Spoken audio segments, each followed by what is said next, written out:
നമസ്തേ, സ്വാഗതം ബി2 ഓർഗാനിക്സിന്റെ 108ാമത് എപ്പിസോഡിലേക്ക്. ഈ ഇല എല്ലാവർക്കും കണ്ട് നല്ല പരിചയമുള്ളതായിരിക്കും. പെട്ടെന്ന് കണ്ടു കഴിഞ്ഞാൽ നമ്മുടെ വഴന, ഇലമംഗലം, അതിൻ്റെയൊക്കെ കറുവാപ്പട്ടയുടെയൊക്കെ ഇലയുടെ സാദൃശ്യം ഉണ്ടെങ്കിലും അതല്ല ആള് കേട്ടോ. ഇതാണ് സർവ്വസുഗന്ധി അല്ലെങ്കിൽ ജമൈക്കൻ കുരുമുളക് എന്ന് പറയും. ഗ്രാമ്പൂൻ്റെയും കുരുമുളകിൻ്റെയും ജാതിയുടെയും കറുവാപ്പട്ടയുടെയൊക്കെ മിക്സ് ചെയ്തൊരു ഗന്ധമാണ് കേട്ടോ. അതുകൊണ്ട് തന്നെ ഇത് ഇലകളും കായ്കളൊക്കെ ഉണക്കി പൊടിച്ചിട്ട് സുഗന്ധദ്രവ്യമായിട്ടും സാധനങ്ങളുടെ ആഹാര സാധനങ്ങളുടെ രുചി വർദ്ധിക്കാനും ഇത് ഉപയോഗിക്കുന്നുണ്ട്. എസ്പെഷ്യലി ഇറച്ചിക്കറി, മീൻ കറി, ബിരിയാണി അതിലൊക്കെയാണ് ഉപയോഗിക്കാറ്. ഇനി ജമൈക്കൻ കുരുമുളക് എന്ന് പറയാൻ കാരണം അതിൻ്റെ മൂപ്പത്താത്ത കായ്കൾ ഉണക്കി പൊടിച്ചിട്ട് നമ്മൾ എടുത്തു വെക്കുമ്പോൾ അത്യാവശ്യം നല്ല വിലയുള്ള ഒരു സുഗന്ധദ്രവ്യമാണ് കേട്ടോ, സുഗന്ധവ്യഞ്ജനമാണ്.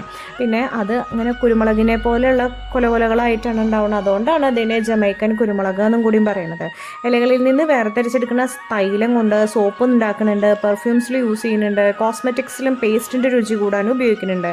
പല്ലുവേദനയ്ക്കും മോണരോഗങ്ങൾക്കും വായനാറ്റത്തിനൊക്കെ എതിരെ ഇത് ഉപയോഗിക്കുന്നുണ്ട്. നെഞ്ചിരിച്ചിലും അസിഡിറ്റി ഉണ്ടെങ്കിൽ സർവ്വസുഗന്ധയുടെ ഇല ഇട്ടിട്ട് തിളപ്പിച്ച വെള്ളം കുടിച്ചാൽ നല്ലതാണ്. ഇലകളിൽ ആൻറ്റി ഇൻഫ്ലമേറ്ററി ഗുണമുണ്ട്, ആൻറ്റി ഓക്സിഡൻറ്റ് പ്രോപ്പർട്ടി ഉണ്ട്. അതുകൊണ്ട് തന്നെ മെറ്റബോളിസം വർദ്ധിപ്പിക്കുന്നുണ്ട്, ആരോഗ്യ പ്രശ്നങ്ങൾക്ക് പരിഹാരമാവുന്നുണ്ട്, അജീർണത്തിന് നല്ലതാണ്, കുടൽവാതകം കുറയ്ക്കുന്നുണ്ട്, വയറുവേദന, ആർത്തവ സമയത്തെ വയറുവേദന, ഛർദി, വയറിളക്കം, പനി, ഹൈ പ്രഷർ, ജലദോഷം, ഷുഗർ, ഒബിസിറ്റി അതായത് പൊണ്ണത്തടി, കുടൽ ശൂന്യമാക്കാനും ഇത് ഉപയോഗിക്കുന്നുണ്ട്. പേശി വേദന, സന്ധിവേദന, ഭക്ഷണ പദാർത്ഥങ്ങളിലെ വിഷാംശം ഒരു പരിധിവരെ ഇല്ലാതാക്കുന്നുണ്ട്. തോല് ഊറക്കിടുന്ന ഒരു ടാനിൻ എന്ന് പറയുന്ന ഒരു രാസവസ്തു ഇതിലുണ്ട്.